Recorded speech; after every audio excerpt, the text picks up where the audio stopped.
El punto es que estoy comiendo mucho alpinito. Me encanta esta cosa, pero es muy pequeño. Hay gente que me dice, pero existe un alpinito grande. ¡No me importa! ¡No es lo suficientemente grande! Aprovecho para saber si han visto las vallas en Bogotá, saben de qué estamos hablando. Ahora les vuelvo a contar más del tema.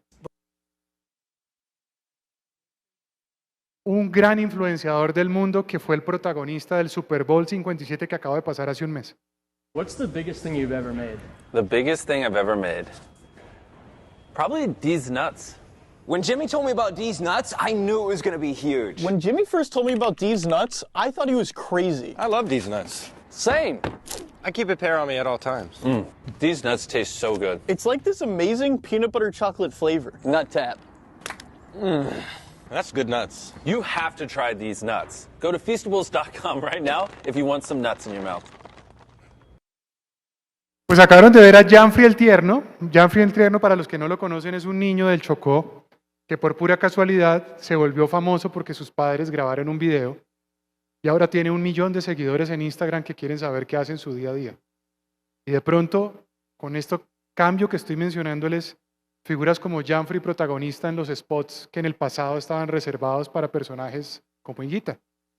Pero asimismo vieron también arroba el físico cuenta. Arroba el físico cuenta es un comediante que tiene un canal de TikTok y un día conversando con su audiencia sobre las cosas que le gustaban hacer, mencionó espontáneamente que a él le gustaría tener un alpinito más grande.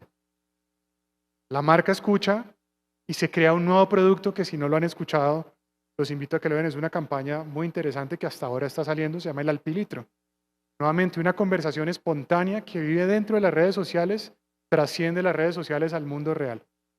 Y finalmente MrBeast o Jimmy Donaldson, el youtuber más grande del mundo, resulta que se pega del evento más grande del mundo, que es el Super Bowl, y se convierte en el protagonista de la noticia del evento deportivo del año. Por encima de Rihanna, que también hizo una acción, y por encima de otros 4 influenciadores que protagonizaron el evento. Y además lo hace pegándose de una tendencia que fue viral en las elecciones presidenciales del 2015 en los Estados Unidos, y fue un tercer candidato presidencial que se llamaba These Nuts, que literalmente traduce mis pelotas. Y hacen una campaña con el tema y por eso es la sensación. Eso básicamente antes no era posible. Pero además todo este mundo de generación de contenido y de nuevos canales dan la oportunidad de que marcas como la nuestra, Diario El Espectador, pueda producir contenidos para generar criterio, construir audiencia e informar sobre los temas importantes de la sociedad.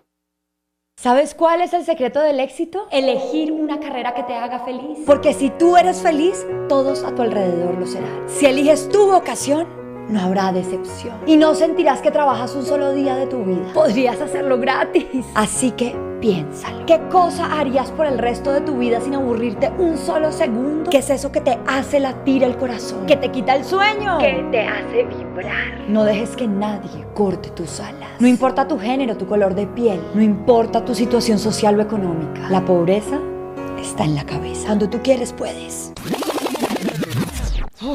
¿Alguien tiene un balde por ahí que estoy como mareada, como rebotada? Si fuera así de fácil, todos seríamos felices. Y pues no lo somos. Escoger la carrera que uno va a ejercer por el resto de la vida dio, da y dará dolor de estómago. Para eso, tienes que escuchar a tu corazón. ¿No has sabido escucharlo? Y mi corazón dice que se calle, señora. Y que mejor exploremos algunas de las dudas que cualquier persona tiene cuando se gradúa del colegio y debe elegir una carrera. Para eso invitamos a Confucia Carreras para que se desahogue con nosotros. Pues tengo que elegir una carrera que me guste o que me dé plata. Obvio, a mí me gusta la plata. Piénselo 2 veces, hasta 3 veces. Puede que usted esté mirando su futuro financiero y eso es válido. Y que usted tenga en cuenta primero lo que necesita el mercado para ir a la fija. Pero, por un lado, cuando usted termine su carrera, las necesidades del mercado pueden ser otras. Entonces estudie una carrera que no le gustaba. Y es esa.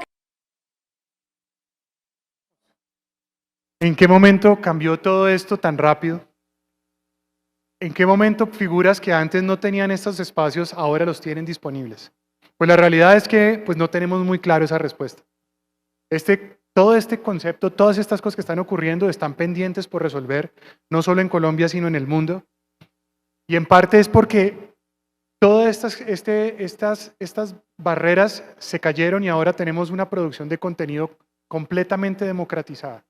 Tenemos miles de personas que están pudiendo producir mensajes y eso genera unos grandes retos, unos grandes riesgos, pero también unas grandes oportunidades. Tenemos un negocio que es gigantesco, que es el negocio de la creación de contenido digital en el mundo. Estamos hablando de que debe ser unos 10.000 millones de dólares en el 2022 el tamaño de la economía de creadores de contenido digital. Solo en los 9 países más grandes del mundo, 300 millones de personas se dedican a crear contenido con el interés de generar algún negocio. De ellos, 17 millones en el reporte del 2022 reporta que recibieron algún dinero por generar contenido de manera profesional.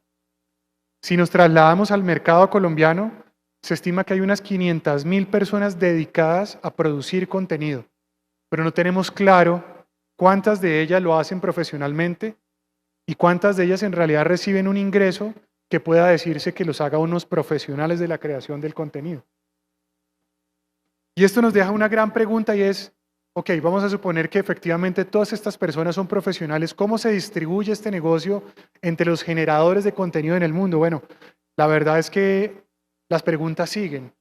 Y es que a pesar de que escuchamos permanentemente en los medios y en el mercado que hay gente que se está enriqueciendo con la creación del contenido, en el mercado norteamericano, que es el mercado más desarrollado del mundo, solo el 1% en realidad logra facturar más de $1 millón al año.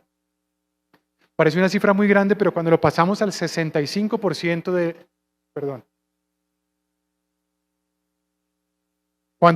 Cuando vemos los números en detalle nos damos cuenta que el 65% de todos los creadores de contenido digital de los Estados Unidos ganan menos de $25.000 al año. La cosa ya no parece tan fácil, ¿no? Como tan sencilla. Eso equivale a unos $2.000 mensuales, que es apenas 2 salarios mínimos en Estados Unidos, que no es necesariamente una cifra grande. Y de ellos, 1 de cada 4 se gana menos de 1.000 salarios mínimos, menos de $1.000 mensuales, que es menos del salario mínimo mensual en Estados Unidos. Entonces hay una gran desigualdad en la generación de ingresos y en parte todo esto le hace uno preguntar si esta economía está siendo valorada de la misma manera. En Colombia no tenemos idea de estas cifras todavía. Algunos reportes hablan que hay generadores que pueden facturar por un post desde $20 hasta el equivalente a $5.000. Pero cuántos de ellos lo hacen no sabemos en realidad. Y en parte, pues eso marca un poco las definiciones que tenemos sin respuesta, ¿no? Queremos proponerles a ustedes aquí en este primer capítulo tener algunas bases que nos van a permitir seguir hacia adelante y construir entre todos en este ecosistema, un ecosistema sano y consolidado.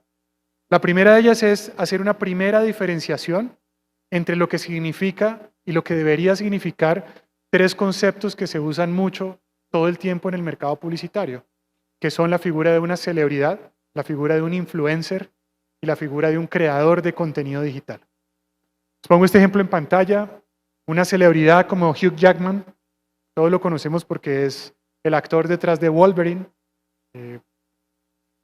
Conceptualmente una celebridad es una figura que logra notoriedad porque logra algún éxito en alguna de las industrias del mercado que tiene gran visibilidad y que además es apalancado por la promoción que se hace a través de medios tradicionales. Entonces una figura puede ser deportiva, de los negocios, del cine, del arte, de la música, que además sale en medios tradicionales, prensa, televisión, radio, y construye una fama por esos éxitos que logran. Eso es una celebridad. Luego tenemos un influenciador. Conceptualmente un influenciador es una celebridad, pero que no recibió apoyo de los medios tradicionales, sino que se construyó así sola. Usa solo sus canales digitales para autopromocionarse. Y en el camino se da cuenta que puede mercadear productos propios o productos de terceros usando ese megáfono que tiene disponible. Y ahí está enmarcada la influenciadora. Y tenemos por último al creador de contenido digital profesional, que es el que nos queremos enmarcar en esta charla y de aquí en adelante en toda la plataforma Trendfest, que es una persona que no necesariamente necesita ser famosa, pero que tiene como fin principal producir contenido de un tema que lo apasiona y con ese contenido construye un modelo de monetización que hace que su propia labor sea remunerada por ese contenido. Y ahí tenemos estos tres elementos que además nos dejan la pregunta si pueden migrar entre ellos tres. Y sí, una celebridad puede ser un influenciador y a su vez puede ser un creador de contenido. Y al contrario, porque todos están migrando. Pero un creador de contenido digital, un poco basado en los conceptos de 4 pensadores de clase mundial que hablan del tema, nos dice que tiene unas características muy específicas. Y son Richard Florida, que es un consultor, que es el primero que ha hecho un reporte a escala mundial del negocio de los influenciadores de contenido, habla de que un creador de contenido en primera instancia usa tecnología digital para producir contenido. En el caso de Adam Mosseri es el CEO de Instagram. Adam Mosseri dice que un creador de contenido usa su personalidad como marca. No hay manera de crear un personaje con eso.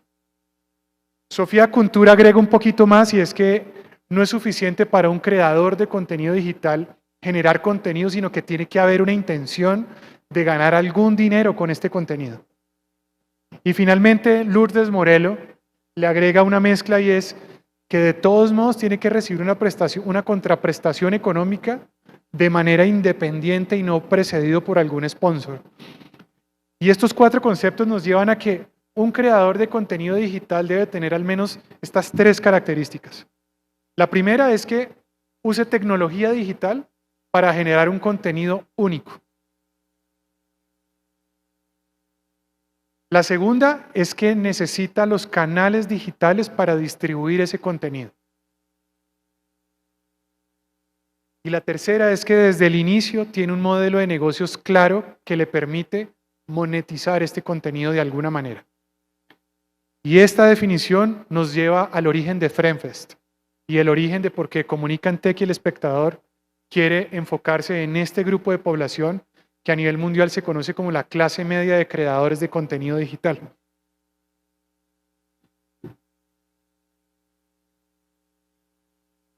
Y es que Adam Mosseri lo referencia en su última charla de TED del 2022, y es que hoy el poder que tienen las plataformas digitales se va a cambiar y va a migrar a los creadores que van a tener audiencias consolidadas y que producen contenido de calidad.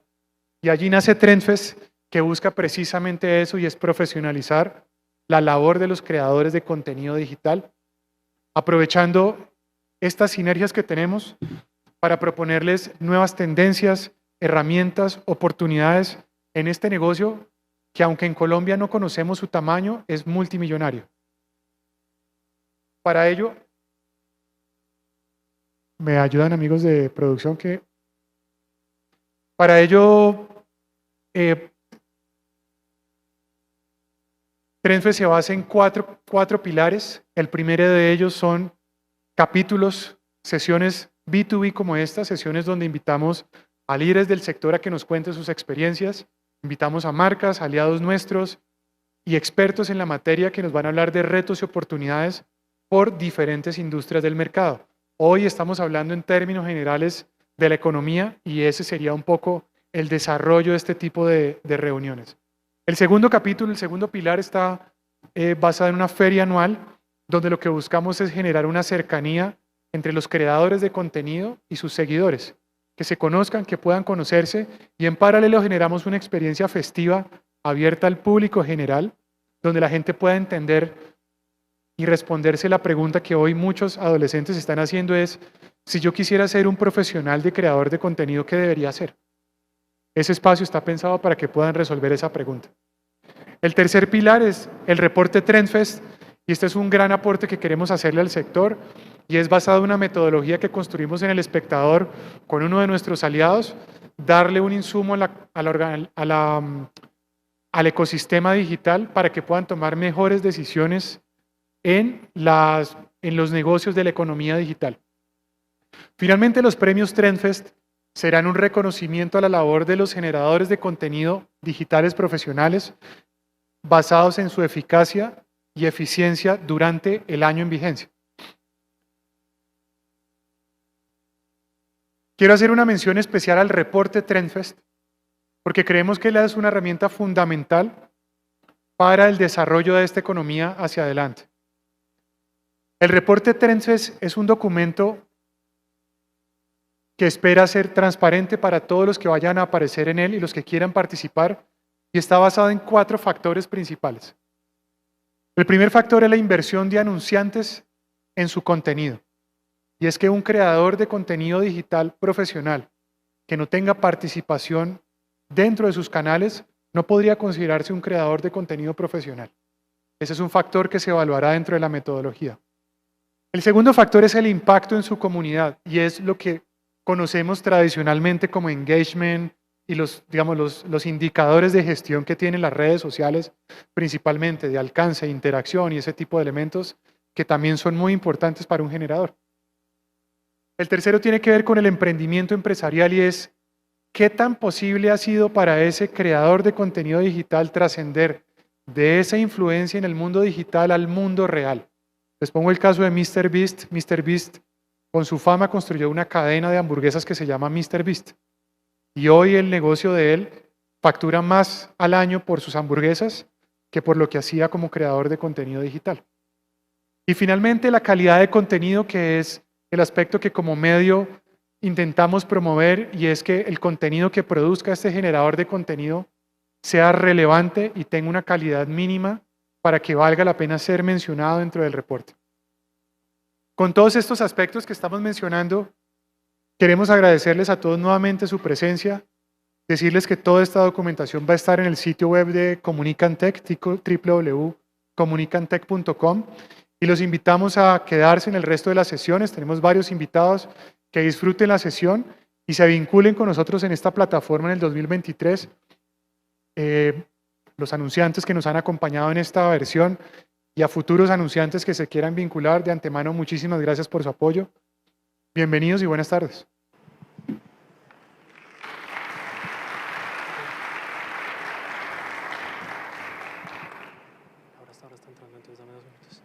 Álvaro, muchísimas gracias por esta introducción a la economía de generadores de contenido digital del país. Queríamos hacerte unas preguntas para profundizar un poquito más en este tema y sobre todo de qué es TrendFest, porque hoy es el lanzamiento de esta plataforma que es un proyecto que nace desde Comunicantech y El Espectador y que va a vivir a lo largo de todo el año en diferentes acciones. Entonces, la primera pregunta que tenemos es, ¿qué rol pueden tomar los medios de comunicación en estas plataformas y en estas acciones de esta economía? Pues un poco como lo mencionamos en el caso de TrendFest, en el caso del Espectador como medio aliado principal de este proyecto, lo principal que ponemos en la balanza es la reputación para definir con claridad qué es y qué no es algo profesional. Creemos que es muy importante y es una pregunta permanente del mercado, y es qué riesgos están tomando anunciantes y creadores cuando se involucran en campañas publicitarias. ¿Cómo haces para seleccionar un creador adecuado para una campaña adecuada? ¿O cómo hace un creador para definir con quién puede o debería trabajar y con quién no? Se han estado pendientes de este tema en los últimos meses. De hecho, han habido varias noticias no necesariamente positivas alrededor de esto, precisamente por esta falta de claridad. Y creemos que los medios como nosotros tenemos la posibilidad de aportar esto al sector, que es básicamente la seriedad en la construcción de este tipo de metodologías. Creo que ese es un camino, además de difusión y una mezcla de, digamos, de canales que hacen que campañas puedan ser más efectivas con las mezclas de diferentes acciones en el mercado, ¿no, Andrés? Perfecto. ¿Y por qué es importante que desde un medio como El Espectador comencemos a hacer esa diferenciación entre un influencer, una celebridad y un generador de contenido digital profesional? Bueno, mira, ahí hay una cosa que nosotros creemos fielmente, y es que todos estos actores pueden convivir en el ecosistema. Pero desde el punto de vista de los resultados que estamos esperando, tanto los que estamos de un lado de la balanza como los del otro, hay una mezcla de lo que esperamos del uno y no deberíamos esperar, y creo que es importante diferenciar qué logramos con cada uno de esos roles. No podemos aspirar a que un creador de contenido digital que tiene un foco logre las cosas que puede generar una celebridad. Y contrario a eso, también a una figura celebridad, no podemos esperar que logre cosas que un creador de contenido digital especial en una categoría puede lograr. Y estas definiciones hace que sea importante entender hacia dónde va y de qué manera podemos trabajar con este tipo de actores en el día a día. Entonces creo que conceptualmente es la manera de estructurar un ecosistema como este de la manera más clara y sana posible. Esto al final va a redundar en otros aspectos como qué modelos de negocio podemos aplicar, qué modelos de relación comercial podemos hacer entre los diferentes factores, cómo facturamos, cómo cobramos de uno y de otro lado, cuáles resultados le podemos exigir a una u otra manera, de tal manera que no haya como una especie de transparencia general en el mercado, Andrés. Perfecto. Acá nos llega otra pregunta de nuestro live que nos dicen, si un influenciador recibe un pago en canje o en especie, ¿deberíamos considerarlo dentro de esta categoría de generador de contenido profesional o estamos buscando simplemente la monetización del contenido de parte de los creadores? Desde el punto de vista de la metodología del reporte Trendfest, nos estamos basando literalmente en la facturación al final del periodo. En el caso del reporte del 2023, estamos buscando la facturación del año 2022. Entonces, dado ese escenario, si es un escenario donde hubo facturación de parte del creador de contenido digital, seguramente en su reporte se va a ver reflejado, aunque al final el pago haya sido en especie o a manera de cane. Entonces, a tu pregunta, sí, es algo que en teoría le sumaría como parte de sus ingresos, ¿no? ¿Y qué otros accionables vamos a tener en cuenta entonces en este reporte, que es el grueso de la plataforma Trendfest de cara a 2023? Pues a ver, Andrés, desde el punto de vista de la inversión dentro de los canales de red, digamos, de los canales digitales de un creador de contenido, nosotros creemos que es fundamental la participación de anunciantes dentro de ese contenido. ¿Por qué? Porque eso le da transparencia. Los gremios de anunciantes están bastante consolidados en gremios bastante fuertes como la ANDAS o medios, y hoy esas inversiones nos están viendo reflejadas en los canales de los creadores de contenido digital. Entonces consideramos que ese es un aspecto muy importante que debería reflejar el reporte. El segundo aspecto que me parece importante es, queremos darle alguna relevancia a aquellos creadores de contenido que han logrado convertir esa influencia en negocios offline. No sé, los que han podido transferir sus marcas, sus figuras, sus presencias en productos de la vida real, como mencioné, es el caso de MrBeast. Pero hay un caso que conocen, hay un influenciador de gastronomía que hace unos festivales de restaurantes. Eso es lograr traer la influencia de redes sociales al mundo real. Entonces, ese factor que llamamos emprendimiento va a tener un valor muy importante dentro de este reporte y hará que los creadores digitales que logren ese tipo de cosas ranqueen más alto que los que no lo tengan. Listo, esas son las preguntas que tenemos desde nuestro en vivo. Me señalan acá en retorno que tenemos unas preguntas de nuestra audiencia. Ángela nos va a ayudar a entregarle el micrófono acá a las personas. Teníamos una pregunta por esta zona, por favor.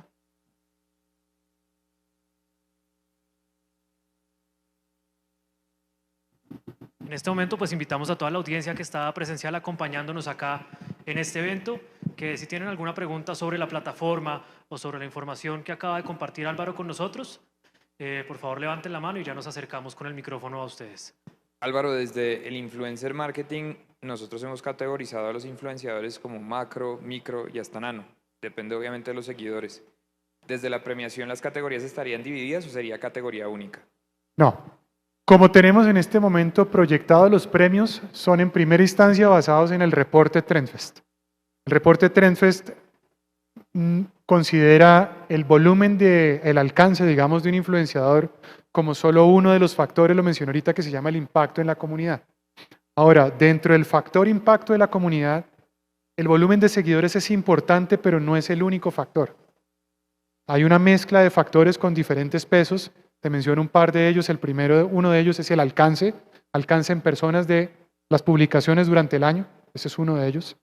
Entonces, por ejemplo, ese alcance lo puedes lograr con 1000 seguidores o con 10.000 seguidores, porque al final es el alcance en personas. El segundo de ellos es el engagement, y hay usuarios que tienen pocos seguidores, pero un gran engagement, o sea, interacción con su audiencia. Entonces ahí el tema de micro, medio, nano, pues es importante en la medida porque tienes mucha gente, de todos modos logras unos números más grandes, pero no es el único factor. Entonces al final, cuando el reporte salga y salgan los primeros 100 creadores, lo que vamos a tener es unas clasificaciones por categorías temáticas. No sé, te menciono algunas como por ejemplo el tema financiero, el tema de salud, estilo de vida, moda, gastronomía, cosas de ese estilo, que harán que los más destacados en cada una de estas categorías sean los creadores que destacaremos en esa ceremonia. No sé si con eso te respondí la pregunta. ¿Sí? Perfecto. ¿Tenemos alguna otra pregunta del público? Listo. Listo, Álvaro. Acá, pues para complementar un poco tu respuesta también, creo que es importante, mientras se entregan acá el micrófono, es también tener en cuenta que existen influenciadores de nicho, de contenido de nicho, que es importante resaltarlos, el impacto que generan dentro de ese grupo de personas. Obviamente hoy en día hay grupos que ya son enormes, como son los e-games y los gamers que cada vez tienen más presencia en el país, pero hay temáticas como de finanzas personales, de arquitectura, de economía, temas que se relacionan también a la casa y al trabajo que hacemos desde el espectador, que hay que tenerlos en cuenta porque generan un valor muy importante dentro de sus audiencias y generan un crecimiento en el conocimiento y en la opinión que es muy relevante para las audiencias que tienen. Sí, tal vez mencionarles a todos que, por supuesto, el objetivo de todos estos accionales es poner sobre la mesa la reputación online del diario El Espectador para ser un destacado de quienes realmente merezcan ser destacados en diferentes categorías. Probablemente en esta primera versión destacaremos algunas categorías, no todas las que quisiéramos, pero en la medida de que el premio evolucione, lo más probable, como ocurre con el deportista del año del Espectador, que ya tiene 60 versiones, al inicio se premiaban ciertas categorías y poco a poco se incluyeron nuevas que al inicio no se consideraban. Bueno, no es una pregunta, es como un aporte referente a un ejemplo que usted puso. Nos estaba comentando que MrBeast pasó de ser un creador de contenido digital a crear una cadena de restaurantes. Y me parece chévere el hecho de comentar de que ni siquiera utiliza un restaurante propio, sino que impacta en la sociedad porque utiliza cadenas de restaurantes que no son famosas. Es decir, cualquier restaurante puede aplicar a hacer una hamburguesa de MrBeast y él le da como una franquicia. Como la franquicia donde le explica cómo hacer todo y así si el restaurante no es famoso por su comida propia, puede generar ingresos mediante el hecho de hacerlo por la cadena de él. Entonces hace impacto en la sociedad por doble, porque se ingenió la manera de no tener que tener una producción, no tener un restaurante y aún así poder vender, hacer dinero y hacer que otros que no sean famosos puedan ganar dinero con él. Entonces que nosotros deberíamos evolucionar a eso. No, hay modelos en Colombia que ya le están apostando a eso. Hay varios casos, pero siguen siendo casos. Entonces un poco lo que invitamos aquí es que estos casos no sean algo esporádico, sino que sea casi que cada uno de estos creadores de contenido, hoy mencionamos 500.000, pudiera convertirse en una pequeña pyme que piense desde su nacimiento en eso, y hoy en realidad lo que pasa es que no necesariamente está así, o sea, adolecen de modelos de negocio claros que los haga ser sostenibles. Pues muchísimas gracias a ustedes por las preguntas y hay una pregunta ahí atrás. Un momento.